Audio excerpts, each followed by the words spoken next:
Με αυτόν τον τρόπο μπορείς να εκτοξεύσεις τις πωλήσεις σου όσον αφορά τις διαφημίσεις στο Facebook. Για να το καταλάβουμε καλύτερα, είμαστε σε έναν πρόχειρο διαφημιστικό λογαριασμό. Όπως λοιπόν είμαστε εδώ στο λογαριασμό μας, πατάμε στο All Tools και πηγαίνουμε εκεί πέρα που λέει Add Account Settings. Όχι στο Business Settings, Add Account Settings. Αυτό που ουσιαστικά θέλουμε να κάνουμε είναι να πούμε στη Meta ποιοι είναι οι ήδη υπάρχοντες πελάτες μας, ώστε να πάει η Meta και να στοχεύσει αντίστοιχο κόσμο με ενδιαφέροντα κτλ.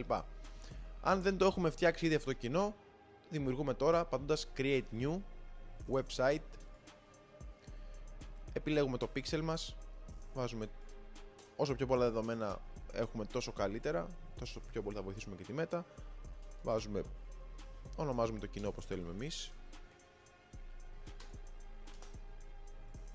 Και ουσιαστικά έτσι μπορούμε να βοηθήσουμε τη Meta να βρει αντίστοιχο κόσμο. Αν για παράδειγμα πουλούσαμε κρέμες και θέλαμε γυναίκες από 25 μέχρι 65 χρονών, θα βοηθήσουμε τη Meta να μην ξοδέψει χρήματα σε άντρες ηλικίας 20, 30, 40, 50. Θα βοηθήσουμε τη Meta να κάνει πιο γρήγορο optimization ουσιαστικά. Αυτό μπορεί να βοηθήσει πάρα πολύ, γιατί ουσιαστικά πλέον έχουμε σταματήσει να ορίζουμε τόσο τα ενδιαφέροντα, τις ηλικίες κτλ. Και έχουμε αφήσει το AI της Meta να κάνει όλη αυτή τη δουλειά, και μόλις της δώσουμε και μερικές πληροφορίες θα μπορέσουμε να βοηθήσουμε τον λογαριασμό μας, το ad account μας, να εκτοξεύσει τα αποτελέσματα από τις διαφημίσεις μας. Σε ευχαριστώ πολύ που παρακολούθησες αυτό το βίντεο. Εάν θέλεις να βλέπεις και άλλα τέτοια βιντεάκια, κάνε μας ένα follow και σε ευχαριστώ πολύ για τον χρόνο σου.